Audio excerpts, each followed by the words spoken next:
Olá, sejam todos muito bem-vindos ao meu canal Papo de Bolsa. Eu sou Bea Aguilar, analista de investimentos CNPI, e hoje eu já quero começar esse vídeo perguntando para vocês se vocês investem ou estão pensando em investir em Copel, principalmente depois desse último fato relevante, que é um projeto de lei que foi protocolado e que visa a privatização da Companhia Paranaense de Energia Elétrica. Bom, me contem aqui nos comentários que eu quero saber. Já aproveito para pedir aquele like no vídeo que a gente sempre faz com tanto carinho. E se você é novo ou nova por aqui, inscrevam-se, são sempre todos muito bem-vindos. E agora sim, gente, me acompanha até o final do vídeo, porque eu quero trazer algumas informações bem relevantes da Copel, dessa questão da privatização, se isso pode mudar alguma coisa nos dividendos, e também trazer algumas ponderações, principalmente para você, talvez seja o seu caso, né, que está na dúvida se deve se posicionar no papel por conta desse fato relevante, né, dessa questão da privatização, que sim tem grandes chances de acontecer. Bom, pessoal, falando brevemente de Copel, né, e só para realmente recapitular o que é a empresa, porque eu já fiz outros vídeos aqui no canal,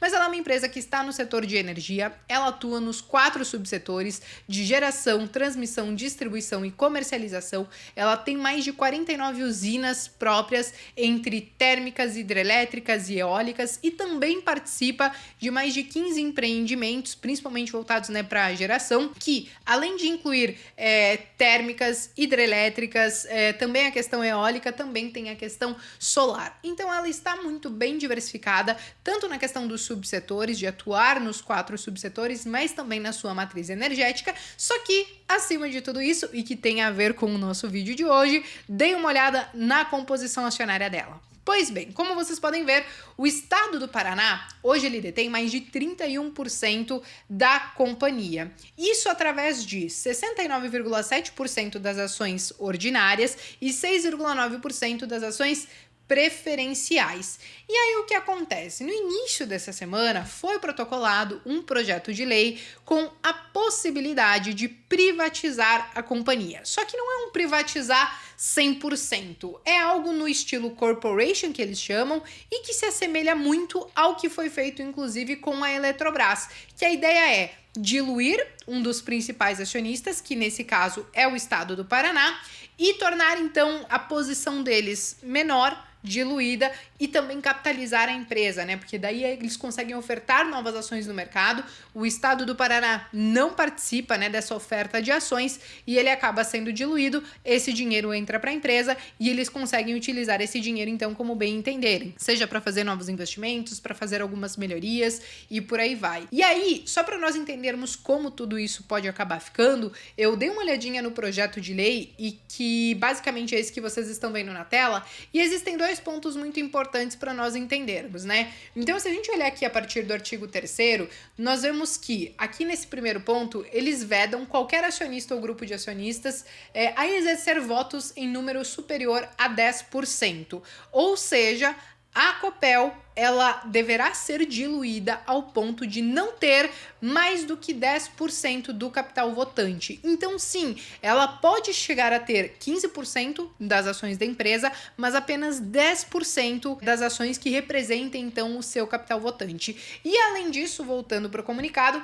aqui quando a gente olha o 5º ponto, é muito importante que, como eu disse para vocês, é muito parecido com o que foi feito com a Eletrobras. Eles querem criar uma Golden Share, que é aquela ação de ouro que dá poder de veto para a empresa, principalmente em decisões ali que são mais importantes. Então, basicamente, esses são os dois principais pontos, além de, claro, a não alteração do nome, nem da sede da empresa e essas coisas que geralmente são solicitadas. Mas o que acontece? O mercado como um todo viu isso de forma muito positiva.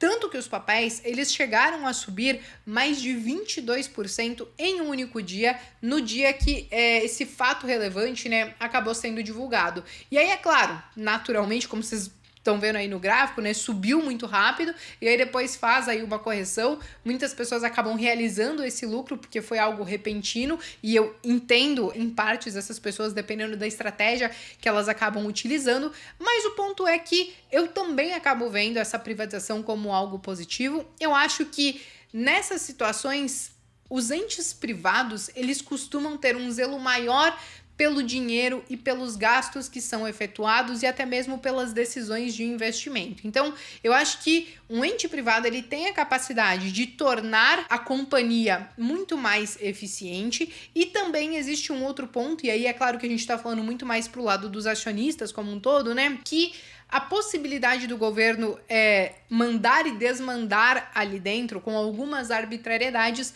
ficam menores, e muitas vezes quando isso acontece, o histórico das companhias já nos contam isso acaba sendo prejudicial para as companhias. Claro, existe aquela questão de, por exemplo, nós tivemos na pandemia, né? A questão do congelamento das tarifas e tudo mais. Então, as empresas que têm o dedo do governo acabam muitas vezes sofrendo com isso. Isso acaba impactando as companhias como um todo, principalmente quando a gente fala no fluxo de caixa delas e tal. E o que acaba acontecendo muitas vezes depois, e isso a história também nos conta, que muitas vezes o Estado ele tem essas arbitrariedades que são medidas que parecem boas, principalmente no curto prazo, mas depois lá na frente é óbvio que as companhias não são bobas nem nada, elas vão lá e compensam alguns possíveis prejuízos que elas possam ter tido aumentando as tarifas, né? Então nós vimos isso inclusive durante esses últimos 2 anos, e não foi a primeira vez que a gente já viu isso também, né? De qualquer maneira, eu acho que sim, é muito positivo essa questão da privatização. Como eu disse para vocês, eu acho que traz mais eficiência para a companhia,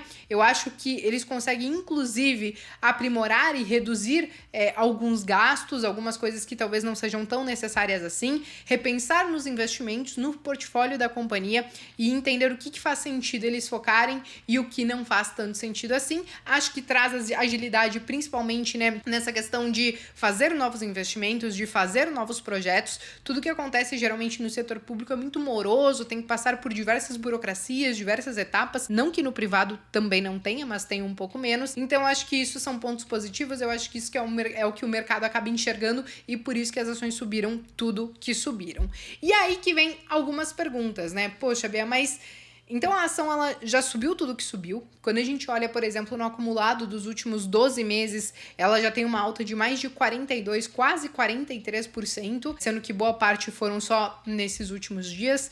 E aí as pessoas começam a questionar: será que vale a pena se posicionar no papel por conta desse fato relevante? E o que eu digo para vocês se for somente por conta desse fato relevante, é claro que não, né? Eu acho que vocês têm que investir na empresa, seja na Copel ou qualquer outra empresa, pelo que a empresa tem a possibilidade de entregar. E como vocês viram, uma alta, por exemplo, de 22%, muitas vezes já é o mercado precificando uma melhora caso essa privatização efetivamente aconteça. E não quer dizer que ela não possa subir mais, tá, gente? Porque existem, pelo que eu vi, né, vários analistas e bancos e corretoras avaliando sim que ela pode ter chances aí de crescer pelos próximos meses, pelos próximos períodos, né, se acontecer efetivamente nessa privatização, subir aí mais de 30%, quase 40%.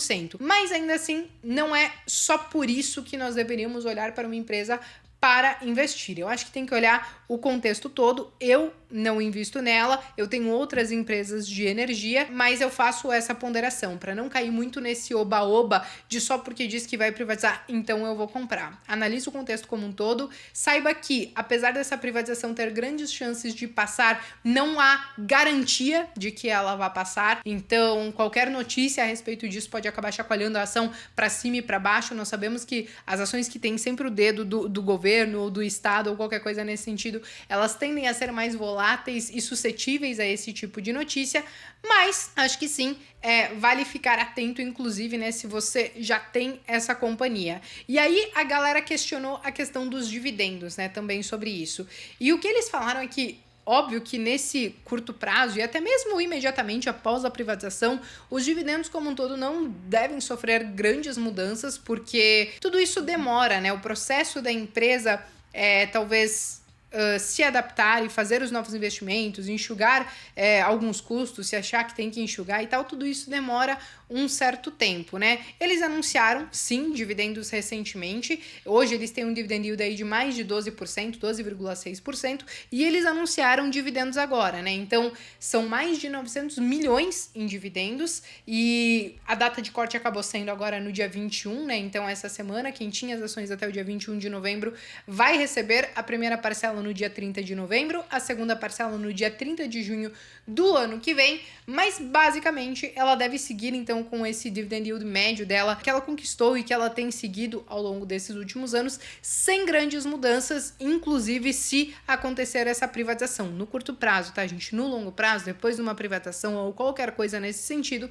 é óbvio que isso pode mudar. Mas a análise, inclusive a declaração deles, é que não deve ter grandes mudanças em relação a essa questão dos dividendos por hora, beleza? Bom, pessoal, eu acho que essas eram as principais informações que eu queria trazer para vocês. Como eu disse para vocês, não é só porque ela está com esse projeto de lei em andamento que eu acho que a gente tem que sair investindo. Eu acho que sempre tem que avaliar como um todo, se você gosta da empresa, se você gosta desse dividend yield e se você acha, né, que essa questão da privatização, além de poder melhorar ela no futuro, também pode acabar trazendo esse ganho de capital, ok. Agora, se você tá olhando somente para esse fator, então calma que não é bem por aí que a gente vai acabar tomando uma decisão, beleza? Bom, pessoal, eu me despeço por aqui, eu espero que vocês tenham gostado. Se vocês gostaram e ainda não deixaram like, façam isso agora, inscrevam-se no canal e eu vejo vocês então no próximo vídeo.